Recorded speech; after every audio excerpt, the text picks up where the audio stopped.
Hi, George here. In my last video, we did this spring look with the pictures inside of the text. And to make this work out well, you need to have really big, thick typeface like we have right here. In this video, I'll show you where I find these real thick, interesting typefaces, along with a lot more. Now, before we look at my font source, if you're looking for a complete training for Photoshop Elements, the best place to go for that is my Photoshop Elements training course, and I'll put a link for that at the top of the description. And you get those over here at a site called dafont.com. There we go. Lots and lots of different typefaces in here. We have fantasy faces, foreign looks, techno, bitmap, gothic, basic, script. Dingbats are pictures, and then holiday over here. Now, they don't actually have a specific category here for thick typefaces, so you have to look through these, but there are some things you can go for.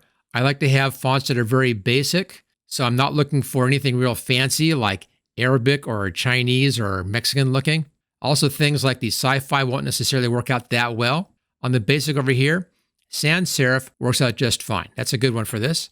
Right-hand side over here where it says script, sometimes brush looks pretty good. Sometimes graffiti can work out pretty well. So you can get an idea where you might want to take a look at first.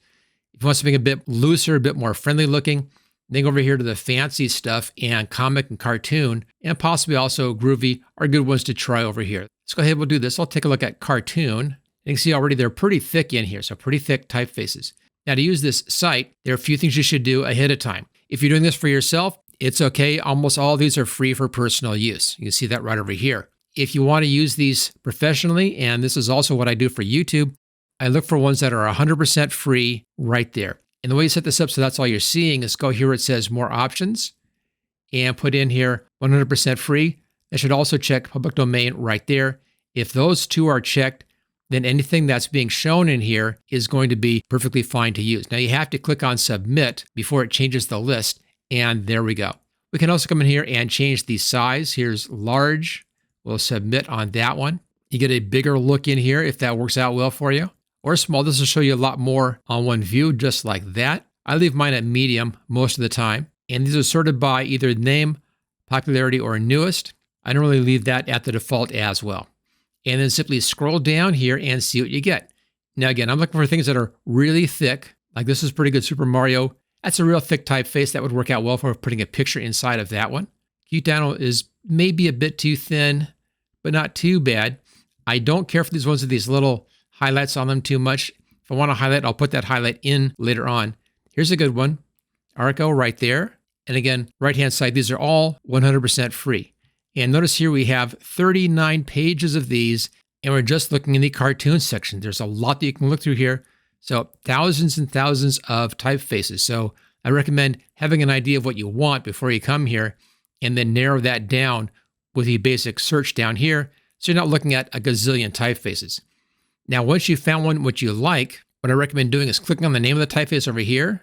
This takes you onto the page for that typeface, and you'll often get a note in here from the author. Not always, but sometimes.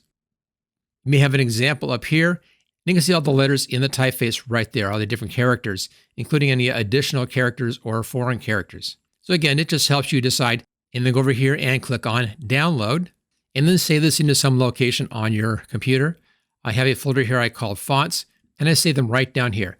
Notice that these come in as a zip file, so I'll have to unzip this after this is done. Choose save. That's now been downloaded.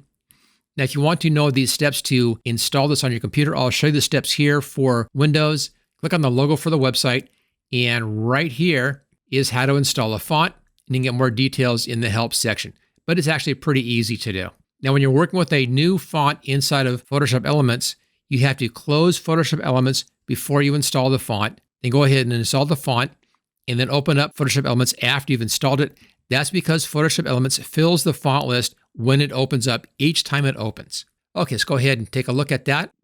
And here's my fonts folder. I have a lot of fonts in here. As you can see, also I have some over here inside of different folders. Here's the one that we just downloaded. These are all alphabetical right now. I'm going to right-click on this and extract all, and it should automatically create a folder for you that matches the name of the zip file. Choose extract, and that should be done. And you'll find that normally at the end of your list. Okay, here's our folder. Let's open this up. And we have two different fonts in here. One is an OTF font. This is an open type font. Normally this is used for the Mac. And here's a TrueType font, which can be used for Windows. But let's double click on this. Notice that even on the OTF files, Windows can use these nowadays. It's just fine. This is just an example of what this typeface looks like at different font sizes. For Windows, simply click on Install, and it's going to install that into your System Fonts folder. Let's close this down, close that down, and then I'll open up Photoshop Elements, which is right here. Once that finishes opening up, see the little icon? There we go. Let's just make a brand new file. File, New, Blank File. I'll set this at the default size. There we go, and I'll dock that. Over here to the Type tool, come down to our type list.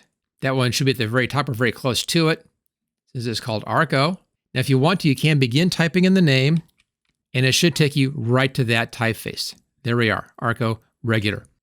And there we go. It's that easy to install new typefaces or new fonts here inside of Photoshop Elements. Just keep in mind that you're actually installing the font into your operating system, not installing it into Photoshop Elements or any specific program. It's being installed into the operating system, and then the different programs call the fonts from the operating system. So in this case, I installed this into Windows, and I can now use that here inside of Photoshop Elements. Now, if you're brand new here to Photoshop Elements, if you're just learning the program and you want to get more instructions, a great place to start is with my complete training course. It's beginner friendly. That's what it's designed for.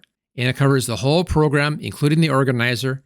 And I'll put a link for that at the top of the description. If you want more advanced training and a more advanced reference tool and get some help for individual problems you may be having or how to use specific tools, or if you want to have written step-by-step instructions, I have all of that in my Photo Coach program for Photoshop Elements, and I'll put a link for that in the description as well. Now, if you enjoyed this video, make sure you hit that thumbs up. That is really important.